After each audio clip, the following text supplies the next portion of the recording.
This is the one with the threat of global warming, a flesh-eating virus, a nuclear holocaust, planet-usurping man-geckos, and one subterranean T-Rex. It's called Doctor Who and the Silurians. Here we go.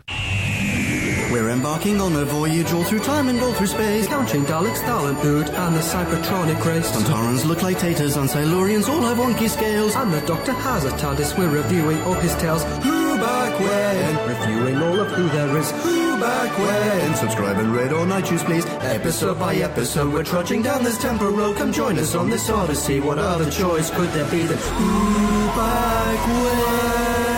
Who back when? Hello, ladies and gentlemen of podcast land, and welcome to episode C052 of Who Back When, a Doctor Who podcast. Or Dogpast. That's right. I am Ponkin, and with me in the Ponkin Enterprises studio today is Nick. How you doing, Podcast Land? Hello, Nick. Today we are looking at Doctor Who and the Silurians, or just the Silurians, depending on where you check. Yeah, because the production team fucked up, didn't they? Yeah, or something? yeah. Which is awesome.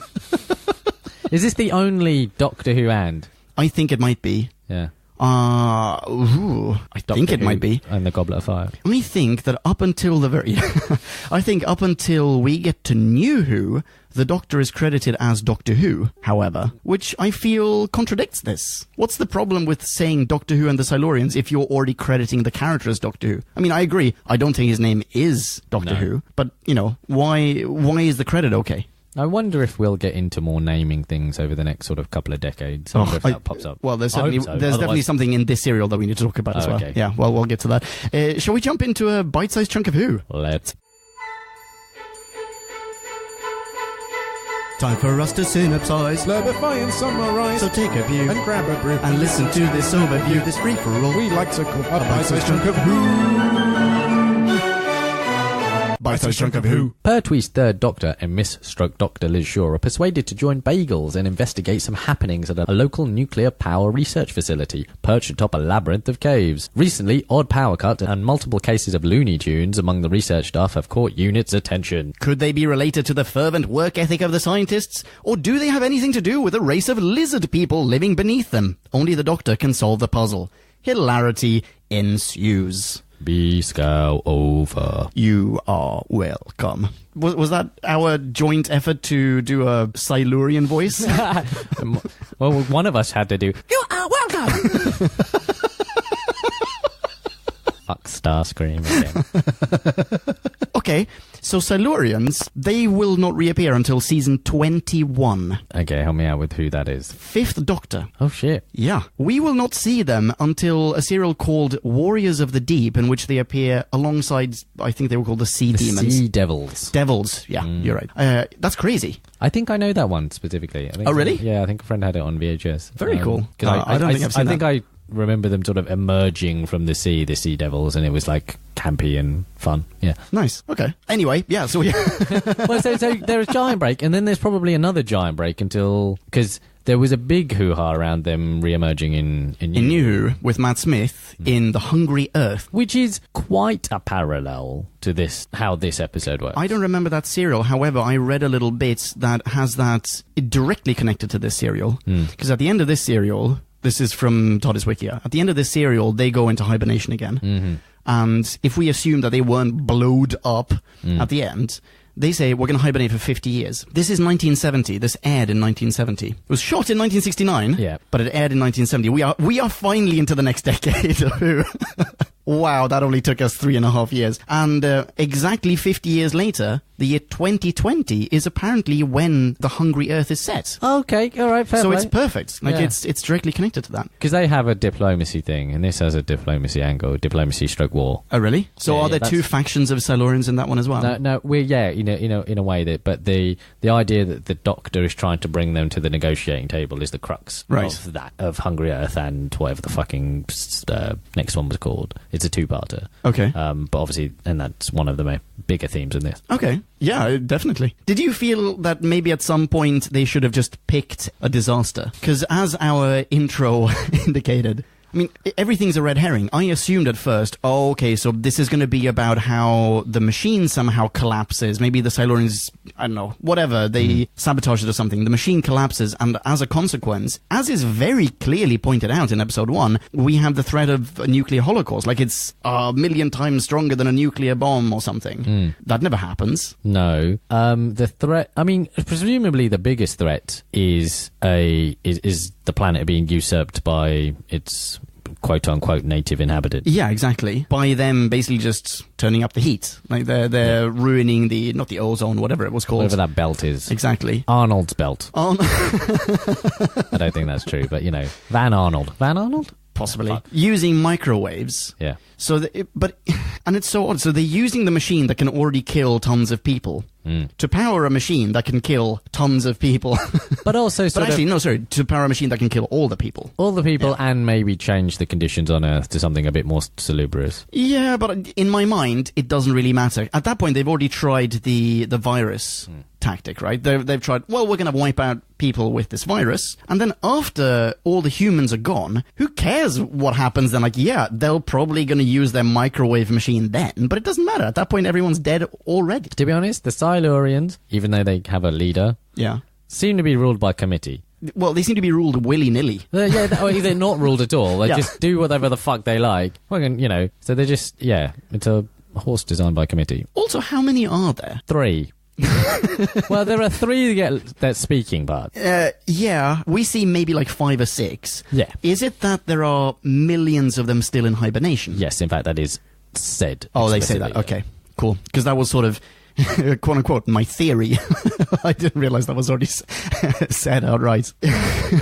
Well, okay, so here's the thing I wanted to say. Okay, go for it. Jumping about a little bit. So the Doctor hatches the vague idea of diplomacy around them inhabiting the deserts, I presume, like the Sahara and the Gobi and the Outback and shit. Yeah. Places that we can't go, they can go. Happy days. And we basically said that about the Ice Warriors. Yeah, we did. Maybe there could have been 3 races. Ice Warriors over here, us in the cooler bit, Oh, interesting. When we went through the Ice Warriors, we said that could it be that they went to, I think actually this was your hypothesis, that could they have gone to the Earth and then met up with the Silurians? Because the Silurians were there at the time. Man, I'm clever. But I don't remember any of this, but okay. I re-listened to it some time ago. I have a vague recollection thereof. Anyway, so I'm now inclined to say no, that wouldn't have happened because A, they went into hibernation before the Ice Age, right? And it was during the Ice Age, I think, that the Ice Warriors turned up. I don't necessarily understand the timing because I don't understand how old things are. No, it was way before. Way before the fucking moon turned up. Exactly, yeah. Okay, yes. So now I'm following a mislead in my notes because when they said like, oh, there was another planet that arrived, and so we went into hibernation, I assumed, there's like an asteroid which is then gonna, it's gonna kill everyone, yada yada yada. Ice Age follows at some point, but before that happens, they go underground and sleep. Yeah. But no, you're right. It's when the fucking moon. Like they are around when dust is gathering in the cosmos. I don't know because not being a cosmologist. They have a fucking T-Rex. No, they have a pet T-Rex. I'm just saying, not being a cosmologist. I don't know when the fucking. Wait, sorry. Are you saying that you're not a cosmologist? Yeah, exactly. But I just don't know when the fucking moon turned up. Did the moon turn up like? I'm looking it up. Do you know what I'm saying? Like, was the fucking solar system being formed or whatever? Or was it just like, did it turn up much later? Okay, so... Give me a timeline. So Earth was born about 4.5 billion years ago, and scientists think the moon arose a short time later. 4.5 billion years ago. This is all bullshit. This is such bullshit. Yeah, this is massive BS. Not the Earth and the moon. No, not the Wikipedia fact that I just read out loud. But the Doctor's assumption. No, the fucking Silurians. Just their whole entire being. No. Not this. Well, could it not be that the Silurians were actually referring to? I mean, this is a massive retcon, but could it not be that they are actually referring to the asteroid that killed the dinosaurs? Exactly. So they go underground, they go to sleep, they bring their one pet dinosaur with them. Yeah. T-Rex, Bobby the T-Rex. That makes much more sense than the moon. Exactly. And the Doctor looks at them and hears about this other planet and isn't imaginative enough to go, oh, you're just not so clever, you assume that this asteroid, or you refer to this body in space as another planet, you must be talking about the moon. Because that would have been full fucking... like, to be asleep for 4.5 minutes. Also, how long... the fucking Earth just turned up, apparently, and the moon is about to... You don't have that... Is that long to sort of evolve and become Also, what, dinosaurs? Wait, what, dinosaurs? Yeah, exactly. No dinosaurs. No Not for dinosaurs. billions of years. Exactly. Yeah. So we are definitely... I think we can just park that. I think that's just the Doctor having made a mistake. Or possibly... I mean, as the retcon... Sorry. The other thing I was thinking when I was listening to that is that... Okay, so they were an impossibly advanced... Not impossibly, but a very advanced civilization with all sorts of... And they saw the moon coming towards them and didn't think, this might be all right. They can't... You know what I'm saying? Or no, better still. They are 100% talking about an asteroid. Better still, that they didn't leave some sensors on the surface or like some way of interrogating when things would be cool. Okay, so I have another question for you. Yeah. And I wonder if maybe they did. So I missed this in the story unless it was simply omitted. But my theory, again, quote unquote, my theory was, did the work that the researchers do with the nuclear reactor, whatever, did that awaken the Silurians? They said this. So the older Silurian says that... Fuck, this is another thing that was said out right that I thought was... I'm taking credit for something here. You're like saying Samuel Taylor Coleridge. It came to me in a dream. But basically, the older Silurian says they went into hibernation... The hibernation thing or whatever was faulty, and they couldn't redo it until a new power source appeared, which was and then Doc says, like, the nuclear. It's like, yeah, the nuclear thing, we siphoned off its energy. Wait. Hang on. They're siphoning the energy to what? To wake up their people? Yeah, their right. people. So how did the first ones wake up in the first place? I presume... Is this Star-Lord in Passengers? Does he do like a couple of Silurians just wake up? No, I think, I mean, maybe, but my presumption is that the mechanism or whatever, would have worked had whatever power source it had originally been intact, but that was faulty. So a few of them woke up. A few of them woke up when the nuclear thing. I mean, but they're not connected. Yeah, I know, but they're not connected. Maybe the radiation. I don't know. But I'm saying that's the explanation we're provided. Okay, so in that case, I still do have a follow-up question. Go to my theory, hypotheses, but yeah, and that is, when would they otherwise have woken up? Never. So they go into hibernation in the hopes that some other civilization is going to turn up. No. That's the faulty aspect. Is that whatever they had before was designed to work, and then there was faulty. An actual timer, presumably, and right. then the old Silurian definitely says that there was a fault. Okay, so all right, you're a race of lizard people. You look up at the sky. I'm an Indian man, I guess. You look up at the sky. I wasn't being racist. You look up at the sky. You see what you think is a whole other planet on approach. Yep. You go, let's all go to sleep. And wake up after this whole other planet has crashed into this one, destroyed absolutely everything, and dust has reformed coincidentally with us in our hibernation pods, and we're okay to get up again. Okay, a couple of things there. Go for it. I guess they didn't presume that this was an extinction level event, but not a planet killer. Okay. Right? So that lends more credence to your quote-unquote theory. Okay, sure. Your hypothesis that this was the asteroid that killed the dinosaurs, right? Yeah. But then subsequently, if you know this is certain doom, or you feel like this is certain doom forever and there's nothing you can do about it, being asleep's a better version. Or you like die in your sleep rather than die screaming and staring at the sky falling down on you. Yeah. Yeah. Yeah, fair enough. On a lighter note. Okay, I got a question for you. Yeah, you do. Is this something I'm just not aware of? Is it standard behavior that when you get really frightened, your mind regresses to caveman stages?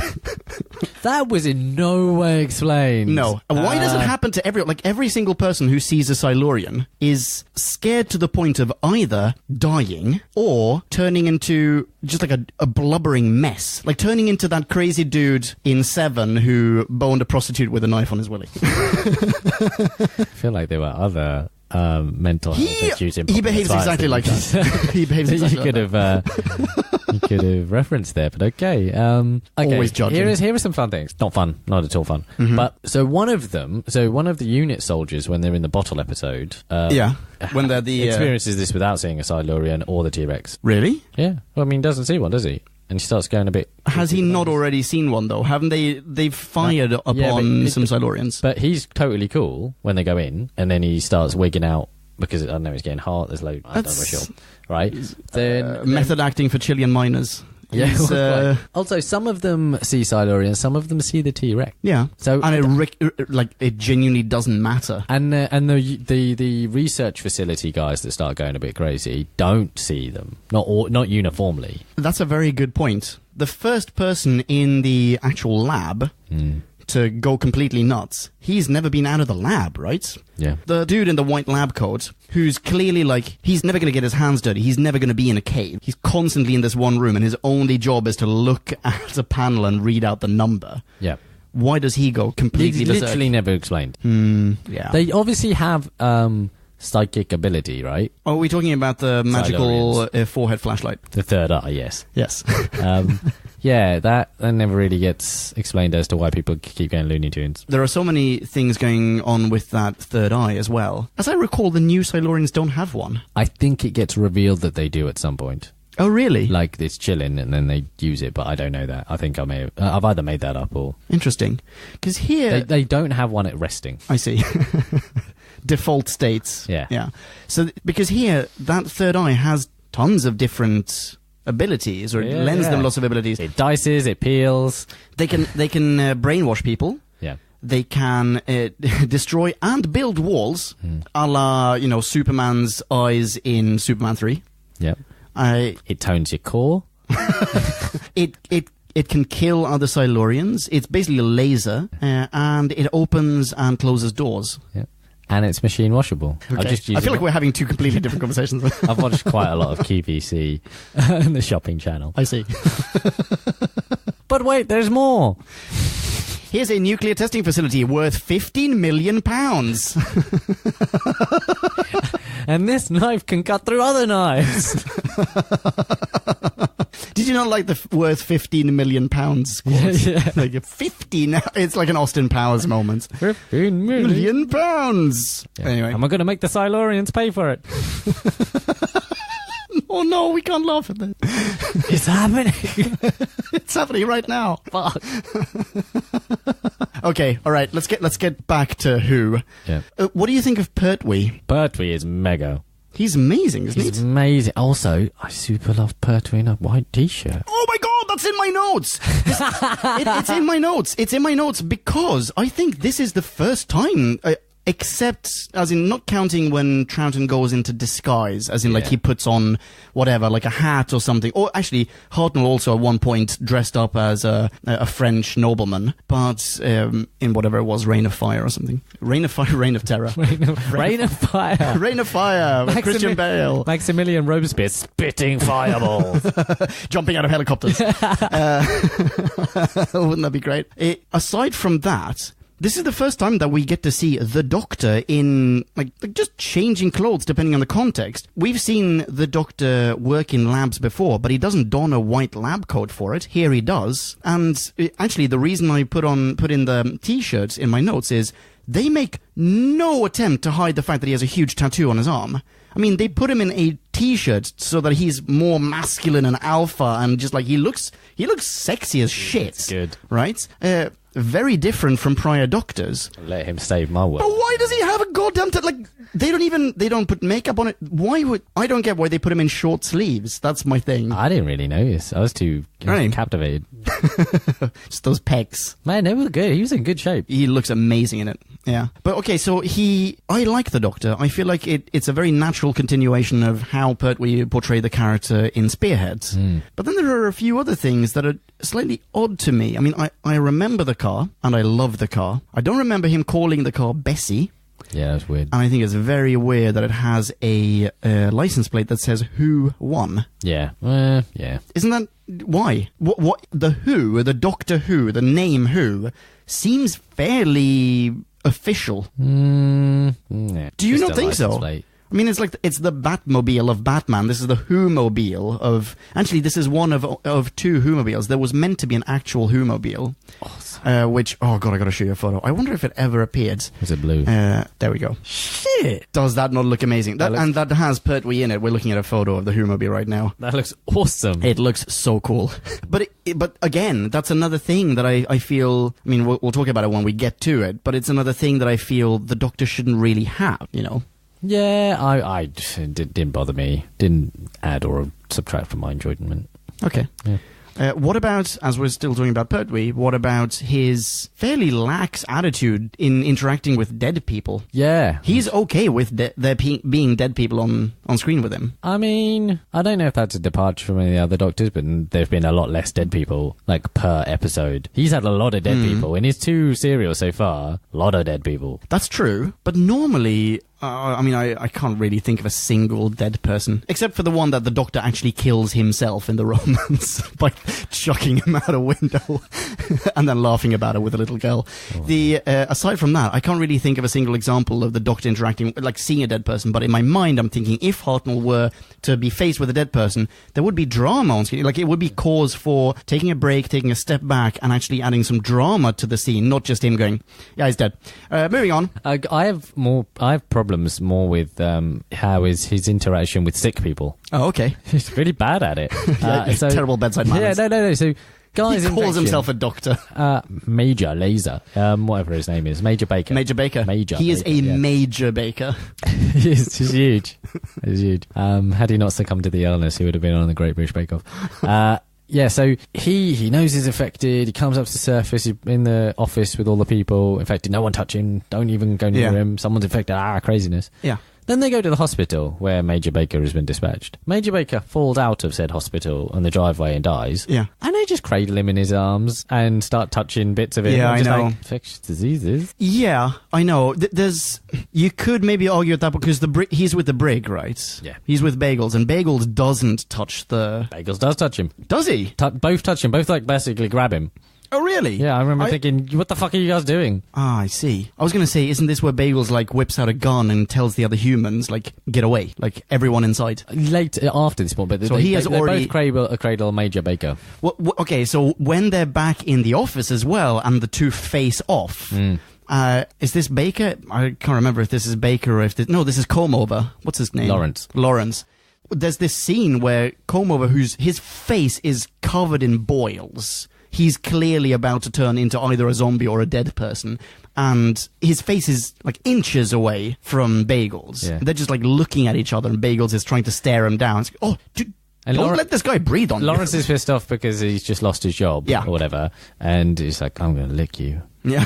I'm going to lick your beautiful face. I'm going to suck on that perfect mustache. Baker's like, I dare you. I fucking dare you. It's like, no, you are already infected. But so there's that. Okay, so hang on. Lots of different scenes describing the exact same discrepancy. So we have that scene where they face off and Bagels, for some weird reason, doesn't care that he's about to die. We have the scene that you pointed out where he cradles a guy who has just died of the very infectious disease. And then we have the one where... I mean, in your mind, you could say, oh, you know what, the Doctor may be immune to this because he has a different physiology, but why, and this is in my notes, why would they assume that the same vaccine would work on the Doctor who's a completely different being? So first they just give him loads of broad-spectrum antibiotics. Everyone loads of broad-spectrum. The Doctor? You know, so Liz Shaw is giving everyone broad-spectrum antibiotics, right? Before they actually come up with the vaccine. The actual vaccine. And Bagels comes in and says, everyone been vaccinated? It's like, that's not really a vaccine. That's not what antibiotics are. But he's like, no, I'm not having one. It's like, we know you have Liz is like, you know you have a different physiology, but we're going to give you one of them anyway. It's like, what if they kill him? Yeah, you don't know. You have zero clue. You have absolutely no idea. Or could this be that Liz Shaw, Miss/Doctor, it actually doesn't believe that the Doctor is from a different world? She literally says, I know you have a different physiology. Oh, she says that? She says that. Oh. Well, in that case, she's a terrible doctor. She's terrible. But I don't think she's like... Downgraded to Miss Shaw. No, but she's a scientist, not a fucking MD, right? Like... I feel why is she administrating anything? Yeah, but it's not like she's a Administering. doctor of geology or something. Like I'm sure she has a basic understanding of how this stuff works. No, why would she? Then why is she in charge of putting together a goddamn vaccine? Exactly my point. Also, so Masters, permanent Undersecretary Masters. Oh, we've seen him before, by the way. Oh, where? On Doctor Who. Oh, where? As in, we've seen him before on Who Back When. We will see him again in Doctor Who. He was the captain in Voyage of the Damned. Oh, do you know what? I knew that. I'm looking at it. I'm thinking, because he's quite a famous actor. He is, yeah. I He's looked been him in up a and bunch wrote of stuff. down, is he in James Bond? He was in James. Yeah. He was in one James Bond film. He's been in loads of Yeah. British stuff. And I was like, is that young guy from... yeah, mad. Okay. Yeah, it's crazy. Right. His name is Jeffrey Palmer, by the way. Jeffrey Palmer. Avuncular Jeffrey Palmer. Anyway, he gets infected despite having zero physical contact with Major Baker. So it's clearly airborne. You know what? I've completely forgotten about this. He gets infected? He gets infected. He 'cause has he's the scene where he runs around and He's everything. the one that takes it to London. To London, yeah. Yeah, to Marylebone. Nice. Which is really, really cool, yeah. I was in Marylebone Station 3 days ago. And the same amount of people died. And last night I saw this. I was like, oh, it was just there. This is great. Looks exactly the same. More or less. Anyway, yeah, you're right. So, but wait, hang on. Are you sure that it's airborne? Could he not just have... I mean, maybe he jerked off Major Baker and Major Baker already had it, but he wasn't showing any symptoms. No. Okay. That is not a likely scenario. Okay. Well, I don't know. I mean, they shake hands and stuff. Okay, here's the thing about Major Baker. Sorry, slight departure from this. Slight. Complete. There's a wonderful blooper, which I'm tempted to add this to Todd's Wiki because it isn't listed there, but it is wonderful. 16 minutes and 20 seconds into episode 1, Major Baker enters the unit HQ, that office that, the brig has just taken over, with a briefcase. He takes out some papers. He then puts the papers back into the briefcase, doesn't manage to close the briefcase, really struggles to close it, but the papers are probably in the way or something. Fakes that he's able to close the briefcase and very awkwardly lifts up the briefcase and carries it out the room. And for some reason they keep the tape. It's... Anyway, What check a that fucking pro. Yeah. We also have Dr. Quinn. We haven't talked about Dr. Quinn. Dr. Quinn, medicine dickhead. Yeah. So that's good. Okay. So I've got... There was a moment... Did you feel that there was a slight lull in activity in this serial at some points? No, so basically, up until episode 4 is when it kicks into gear. When Dr. Quinn is found dead. Yeah. And the Silurians get to fucking say something. That's when it you're right. takes You're right. off. I think it was in either episode 2 or episode 3, I'm not sure, where I felt like, we're just at a standstill. I want this to progress to the next episode now so that something actually happens. And I just went into, I was genuinely bored for about 5 minutes and I just wrote a bunch of Dr. Quinn versions. Let's go. They're terrible. Dr. Quinn needs medicine now, man. And then I've actually added, I'll think of something better. 2 lines later, Dr. Quinn mad as a wombat. Dr. Quinn made his own woman. Oh my God. Dr. Quinn may need a woman. Dr. Quinn may sin, yada yada. And Dr. Quinn's science fuckwad. This is... I was really bored there. This show takes a lot of writing. Yeah. It turns out. See, I text Leon, Yeah. Dr. Quinn, medicine dickhead. Yeah, and I just said, I've already done that. Yeah, just wait. Yeah, so that means that it was episode 2. I'd see about half of episode 2. Yeah.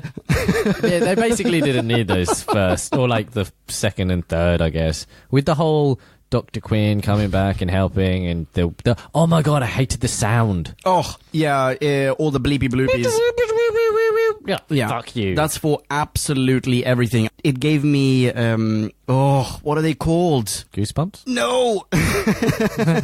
Menoptera. It gave me Menoptera. They're an alien race that the Doctor encountered. It gave me flashbacks to... No, wait, not Menoptera. It's the same serial as the Menoptera. The Zarbi. We talked about this before on our little anniversary thing, our 100th episode. The ant monsters that do nothing but bleep and bloop for 6 serials. And here's the exact same thing. Everything requires the bleepy bloopies. Yeah. ¿Por qué? Ugh. That's Yeah. awful. Yeah, Dr. Quinn and all that bullshit. Also, we see another farmer die. That's 2 serials in a row. Oh my God, I got that in my notes as well!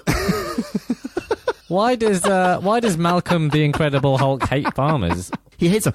And you're right, actually, good point. This was also written by the Hulkmeister. Yeah. And script editor, Terrence Dicks. Man. T. Dicks. Yep. Hulk, right.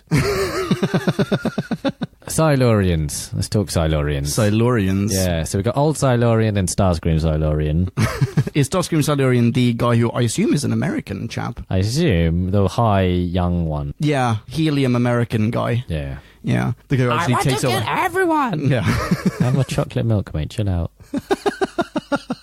Just woken up. So cranky. Yeah. Have you fed the T-Rex yet? Okay, wait. Why do they have one T-Rex? What do they feed? You imagine the what upkeep do for they? two? What do they feed the T-Rex? How do they keep the T-Rex? Where does it poop? What do they do? Where does it sleep? I got it. Hit me. Cantaloupe. Okay. A subterranean cantaloupe. Subterranean cantaloupes. Okay. Subterranean doghouse. Okay. What else did you have? Oh, where does it poop? Subterranean litter box. Yeah. So you're basically describing like a weird cat that's Smoked just dog. subterranean and that eats cantaloupes. Yeah. Okay. Any advance? I guess actually that's no problem. All right. So anyway, you're talking about the Silurians. We only see a few of them. I think the third eye needs to be explained. That needs to be contextualized. So that, I think, kind of drags it down for me. What do you think of the look of them compared to the current, very sleek, streamlined, sexy Silurians? I mean, these ones, they just look like a pile of foreskin. Okay. I prefer these ones Okay. as an entire departure from humanoid. Well, not entire, but they were sort of they're more divergent. Were these evolved from dinosaurs? Is that the idea? These were evolved from lizards. We were evolved from apes. I guess in the same idea that we probably all have a common ancestor. Yeah, but where like lizards just went super civilized at some point. Or are these an entirely separate species? They are often described as an alien species here, by the way. They do, but then I think that's the best real. The best thing about the Silurians is that they're not aliens. Yeah, agreed. Yeah. Agreed. They are terrestrial or whatever the fucking... what's lower than extra? Lower? Subterrestrial. They are technically subterrestrial, yeah. Yeah, so old guy... I mean, basically, this is really interesting. From like episode 4, or maybe episode 5 onwards, the interplay between the Silurians, they were here first. Yeah. So they're not an invading army. Yep. They're almost... they're aboriginal. And the interplay between the Doctor, this is a really good iteration of Doctor interventionism to be like, no, actually, this isn't a threat necessarily. We're just perceiving it as a threat. This could be something else. This could be partnership. This could be cohabitation. This could be cool. Yeah, agreed. For all parties. If everyone could just de-escalate. Which I think is the blueprint of modern Who. Yeah. That attitude. Yeah, I think you're absolutely right about that. Yeah. I mean, he tries to find yeah, you're right. How many times have we had occasions where the Doctor faces off with an alien race that largely is concerned with the destruction of mankind for whatever territorial reasons, and the Doctor just goes, I'll find you a new world. Come into my TARDIS, I will find you a new planet. We've definitely encountered it in the audiobooks that we've reviewed. This one he does slightly different, doesn't he? Because it's not coming to a... Well, he says, fine, we can share this planet. Yeah, that's different. No, because the great thing about that... Yes, that's true, but he also does say, I'll find you a new home and we can coexist. It's the same planet, but it's a piece of land that humans aren't, they're not interested in it. It's not a priority for us. Yeah, come and live in this volcano. That's fine by me. I'm okay. Mm-hmm. It's not going to affect property prices. But that's the exact same as when the Doctor says, you know what, you can live on the moon. You can live on Mars. You can live on Venus. Like, it's fine. Mm-hmm. Okay. Well, so what I'm saying there is that what was incredibly interesting is that interplay and the trying to foster diplomacy. Yeah. The Doctor as diplomat was cool. Yeah. And full of compassion and all those sort of... I agree. I also really like, and I mean, this is certainly a trope in much of sci-fi and definitely in Doctor Who as well. I like when the Doctor's diplomatic interplay is done with just like a branch of the alien species that is, I guess, slightly more benevolent or maybe more intellectual or just more diplomatically inclined. More liberal. Yeah, exactly. It's not that warring dude. It's the elder he's a little wiser, he has lived a while, and he is concerned with the well-being of multiple species outside of his own. We see a very similar thing with the Sensorites. With William Hartnell. He goes there and he talks to, he speaks with some Sensorites. Holy smokes, more parallels. There is one other Sensorite in particular, the parallel to the American Silurian in this one, who just shivs people in the back, tries to take over. Starscream. Starscream. Yeah, you're right. There are people living under the city in the Sensorites, except they're humans, and they pretend to be some sort of monster, aka the T-Rex in this one. Oh, I've got more. Is it relatively similar in the Crotons? Yes, again. Yeah, so this is definitely this is certainly a trope that we have encountered before on Who Back When. All right, well, I'm clear. I feel like I'm cleared to say that this is the best. Agreed. Best iteration. Very, very well done. Yeah. Like, it's full of nuance, full of good characters and all that sort of things. Yeah. How do we feel about Bagels at the end of this? Oh, Bagels. I mean, the fact that he blows it up. I'm kind of like, how can you ever work with this man again? Yeah. This relationship is fucked. Fuck I know. Bagels. I know, I agree with you. But He straight up lies. Yes, he does, but does he do that? I mean, he does that because he's following orders, isn't he? Still, like, if I was the Doctor, I couldn't now be part of UNIT. I know exactly where you're coming from, but I also know that the Doctor will be working with Bagels for many, many years to come. Does it become, like, what's going to be interesting from the next couple of episodes, it's going to become strained? I suspect that it will, at least for a bit. And then presumably either we'll have a callback to the, like, listen, I didn't want to, I was following orders, I have to do this. I'm looking out for the good of mankind, blah, blah, and I had no choice but to do what my superiors told me. And the Doctor will go, okay, we could be friends again. Yeah.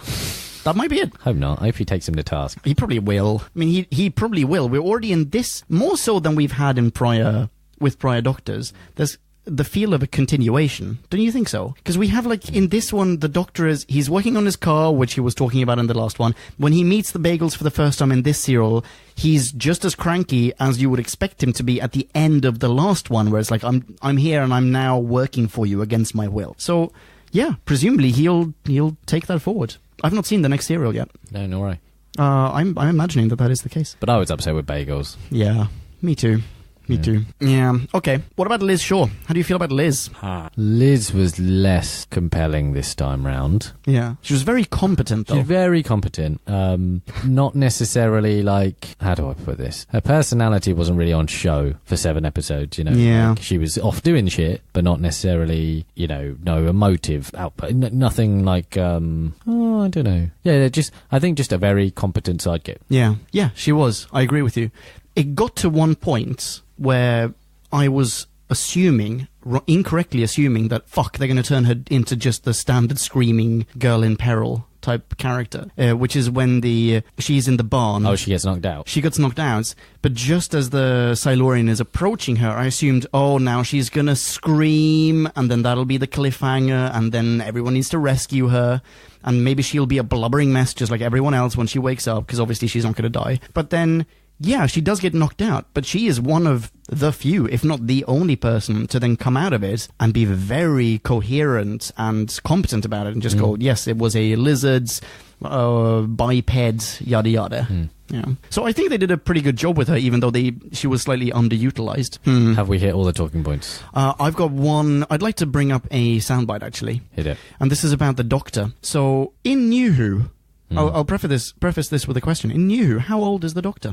Before Capaldi lives millions and millions of years inside his watch. 900 years old or something like that. Because he says, I've done thousands of years, isn't it? Soundbite, 17 minutes, episode 5, my entire life, and that covers several thousand years. Unless. Yeah. Because I thought about the same thing. I thought, unless he means the times in which he's lived, not the Well, in that case, it's way more than thousands of years, because he's been at the beginning of the universe and he's been at the end of the universe, right? Yeah, in so far. Well, I'm sure he will have been, yeah. I don't know, but you know what I'm saying? That's the only explanation I could proffer. That seems like a weird thing for the Doctor to say, though. Yeah. Either way, I wonder if maybe they just hadn't figured it out yet. The interesting thing is that in Troughton, there's the famous Kodak moment of Troughton. If you just Googled Patrick Troughton Second Doctor, this will be one of the top hits. It's him posing with his 500-year diary. Oh.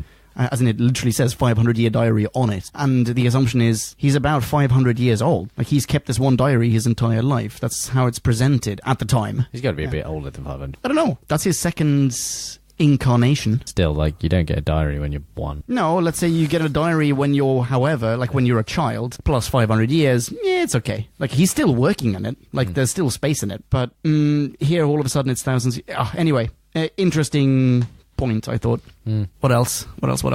One quick note is that, now I think it's fair to say that, what's-his-face, Bobby, is a T-Rex. Like, that is a dinosaur. Yeah. Let's call it a dinosaur, right? Bobby? Well, I don't know. It's just, whatever we called him before, that is a dinosaur, as opposed to some other monster. That is an actual dinosaur. And the Silurians are actual Silurians, right? So this is not the only time that Pertwee is going to encounter dinosaurs, because there's another serial called Invasion of the Dinosaurs. Nice. And who's in that?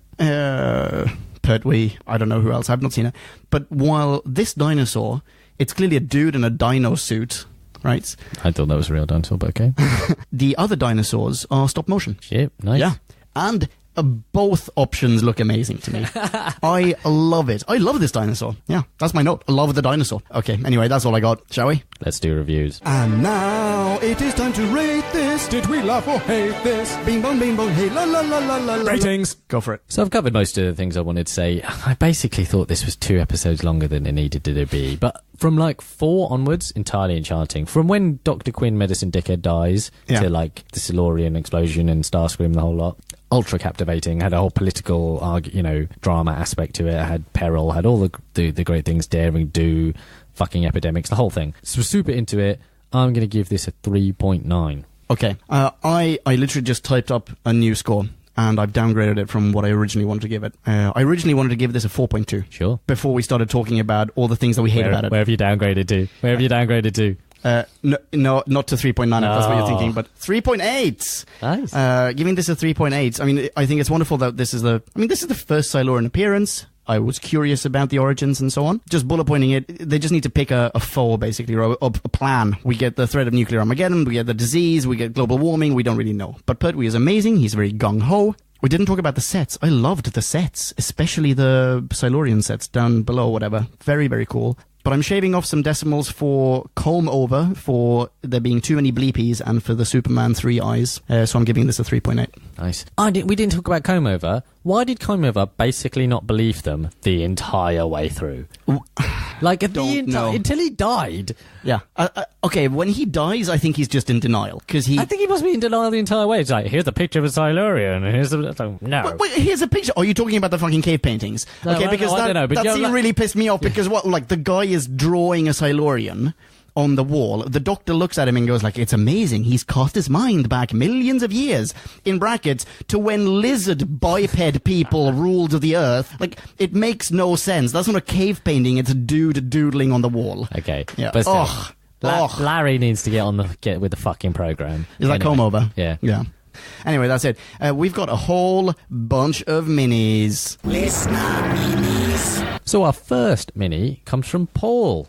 Hello, Paul. How you doing, Paul? Sup? So again, Paul's is extra long. Definitely go read it. It provides actually quite a good synopsis for the Absolutely, yeah. So as an excerpt, Doctor Who and the Silurians was the first Doctor Who serial Barry Letts produced. I shouted that because it was all in caps. When the Doctor appeared, he was modifying the car for which he negotiated in the previous serial. Such continuity may be surprising, since for the first time the title referred to the protagonist and got his name wrong. Script editor Terry Stick's writing partner Malcolm Hulk said alien invasion and mad scientists were the plots with which the decision to confine the Doctor to Earth left the show. 3 to 7 episode serials were also commissioned for the new team. In the first, Hulk... I can't take that name seriously. In the first, Hulk turned his first plot around using the planet's ancient rulers as invaders... Go to whoback1.com. Please do read the whole thing in its massive, splendid entirety.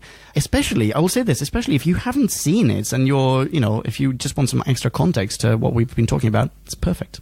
So thank you very much for sending that in, Paul. Ladies and gentlemen of Podcast Land, you can high-five Paul online. He is at Wordsmith Paul. And then next comes from Peter Zunich. Peter! How you doing, Peter? Peter Z. We've got so many Zs, haven't we? I know, so many. Okay.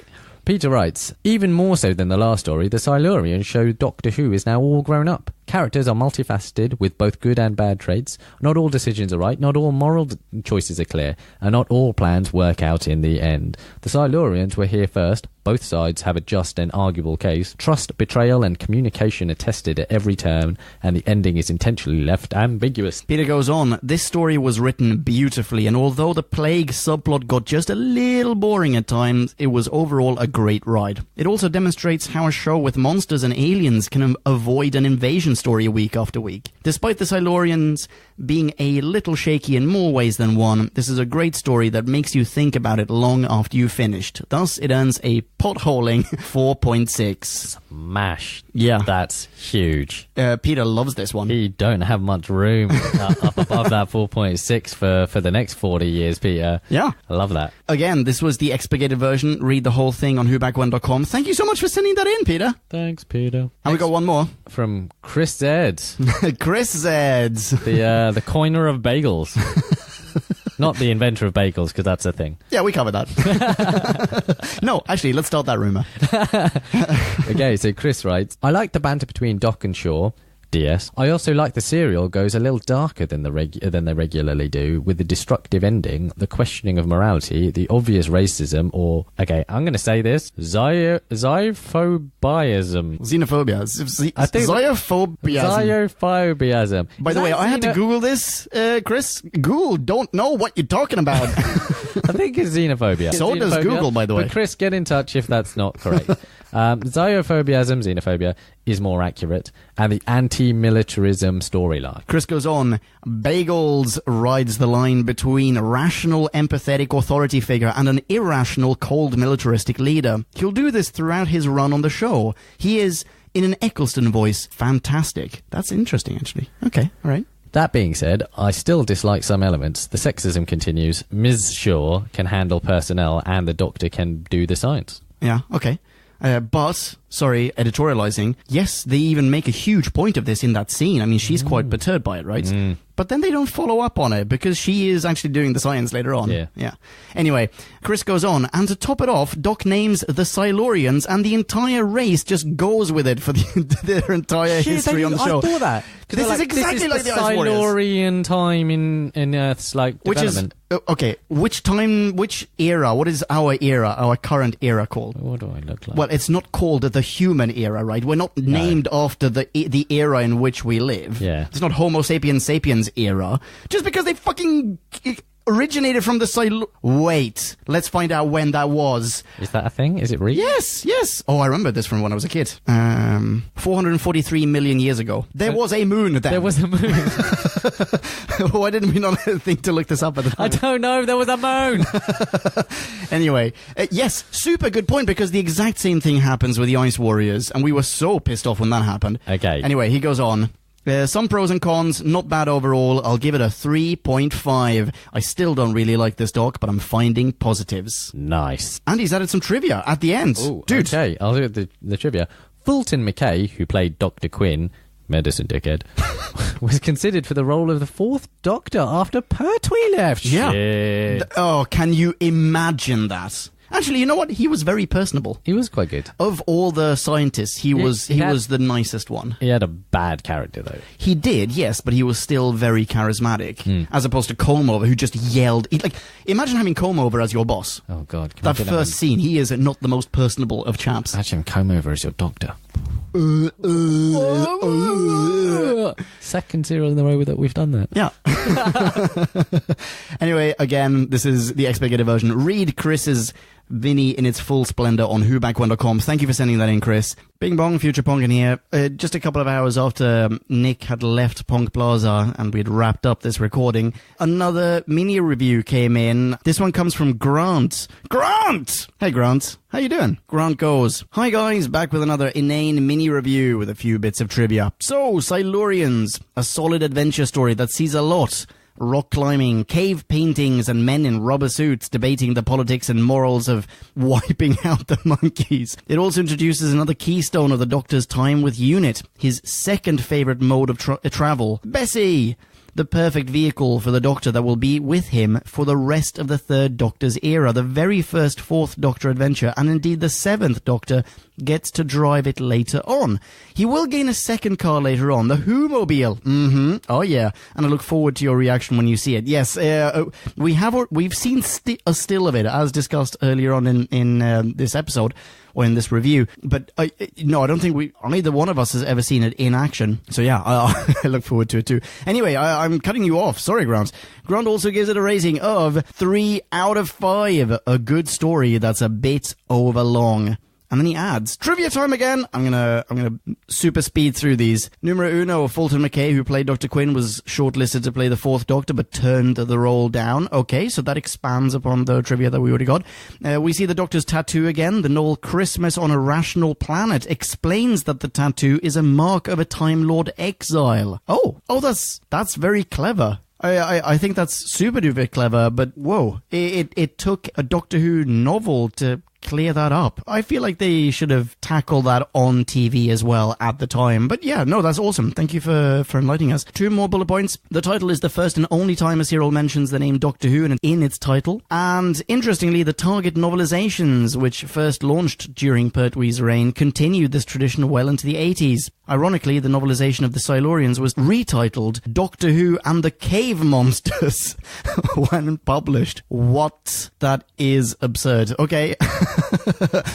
Great brand loyalty, guys. Well done. Okay, awesome. Thank you very much for sending that in, Grant. I'm going to take us back to the show. Here we go. Catch you later. All right, bing bong. I think that pretty much covers it for this one. Yeah, I think I'm done. What have we got lined up? Our next New Who review is going to be of Silence in the Library. Oh, I need to be on that. We're all over so much. Colin Salmon is Dr. Moon. I know. I saw that and Forest of the Dead's back to back a couple of days ago. Oh, it's so good. Our next classic is going to be of Ambassadors of Death. I don't know why I said that so cheerily. The Embassy of Death? The diplomatic status of death. And our next audio book review, whenever it is released, is going to be of The Cannibalists. People can follow you on Twitter. You are at Nicololi. Come say hello. That's right, and I'm at Ponkin. You know how to spell that. Thanks again for listening. Catch you in the next one. Be rad and excellent to each other, ladies and gentlemen. Ciao. Bye. Kablamo! Did you enjoy the show? Then please do what the cosmos compels you to and spread the gospel of Who Back When. Tell your friends. Don't have any friends? No problemo. Tell some strangers. Like us on Facebook. That's facebook.com/Who Back When. All in one word. Are you on Google+? Then find us on Google+. That's plus Who Back When. And when you do, tell us why you're on Google+. Who Back When just got its very own Twitter account, no lie, so give us a follow. You guessed it, that's at Who Back When, all in one word. Check us out on SoundCloud, vote us up on Reddit, listen to us on Stitcher, and head on over to our website, whobackwhen.com, where you can leave a comment, submit a review of your own, and peruse our visual index of aliens, monsters, and more, which increases in kablamos with every episode. And lastly, give us a rating and review on iTunes. Not only would it make us super chuffed, and it really, really would, but as thanks, we will transmigrate your iTunes nom de plume into the credit list of trailers for fake Doctor Who audiobooks produced by Who Back When. Have a poke around our bonus episodes to make more sense of that. That's it. Rock on and be rad and excellent to each other. Catch your earballs in our next classic Who review, New Who review, or, still funny, Audio Who review. Ciao. Who Back When?